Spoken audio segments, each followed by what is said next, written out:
يا صباح الاستمرارني.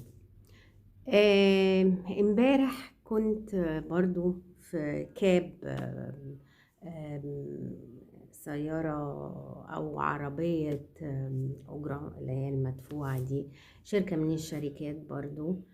كنت راكبة رايحة من مكان لمكان وبعدين هرجع تاني لنفس المكان، فركبت معاه وكده. فبعدين قعد بيتكلم معايا، حضرتك بتشتغلي ايه كذا. انا مدرس على المعاش وانا بشتغل لان انا القعدة في البيت صعبة. جربت اقعد فترة كده صغيرة ما قدرتش وما استحملتش خالص ان انا اقعد في البيت، لدرجة ان انا كنت بنزل برجع الشغل اللي انا كنت شغاله في المدرسة اللي انا كنت شغال فيها، بروح بقعد مع زمايلي واصحابي بس كده علشان اضيع الوقت، لان انا ما بقتش قادر ان انا بعد ما كنت بشتغل لمدة 40 سنة فجأة كده ابقى ما بعملش اي حاجة وقاعد من غير شغل. كان هو الحقيقة مدرس فيزياء، وشخصية جميلة جدا ومحترمة جدا. فبيقول جربت اقدم في مدارس كتير برايفت ان انا اشتغل مدرس، بس عشان السن وكده وما بيوافقوش.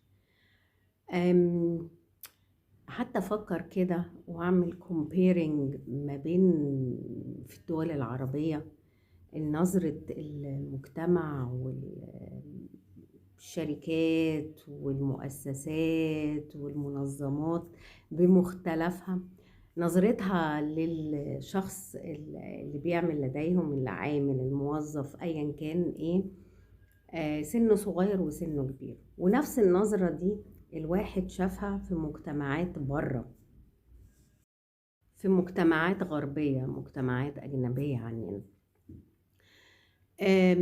بصراحة مش فاهمة ايه الكونسبت اللي بيقول ان الواحد لما يطلع على المعاش يتركن على الرف كده ويقعد ملوش اي لازمة، ولا شغلة ولا مشغلة، هو انت كفاية عليك كده واركن برا. يعني الواحد ما بيحبش بيعمل بقى زي فيلم الإرهاب والكباب لما بيقول في أوروبا والدول المتقدمة، بس فعليا آه، تطلع على المعاش، تقدر ان انت تشتغل الشغلانة اللي انت بتحبها، محدش بيقولك حاجة، محدش بيرفضك عشان سنك، الكلام ده مش موجود. تقدر تشتغل لحد سن 90 سنة طالما ان انت قادر ان انت تشتغل، قادر ان انت تنتج، قادر ان انت تفكر.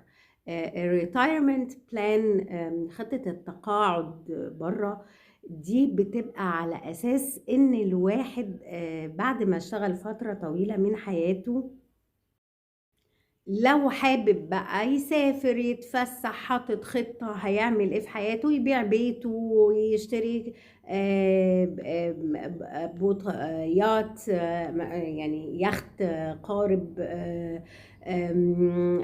يتجول، يعمل اللي هو عايزه. دي بتبقى يعني حاجة راجعاله. عايز يدخل في مجال عمل تاني، بيزنس تاني بتاعته، عايز يعمل his own business بتاعته. طالما ان انت عندك المقدرة والابيليتي ان انت تنتج وتؤدي، مفيش مشكلة. هنا لأ، مش من حقك، كفاية عليك كده، اركن وخلي غيرك من اللي طالعين يشتغلوا. مش فاهماها. ده لا في انهي دين ولا انهي شرع ده اللي بيقول الواحد يوصل لسن معين ويرتاح. منين الكونسبت ده جالنا منين؟ الفكر ده في المجتمعات العربية جه منين ان تكبر في السن تتركن؟ آم، بصراحة مش فاهماه ومش مقتنعة بيه.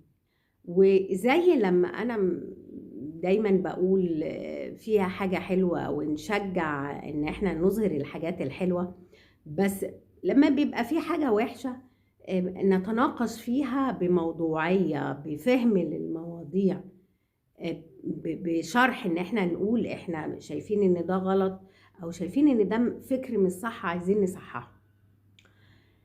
وبشرب معاكم النسكافيه وصباحكم جميل واشوفكم على خير وشكرا.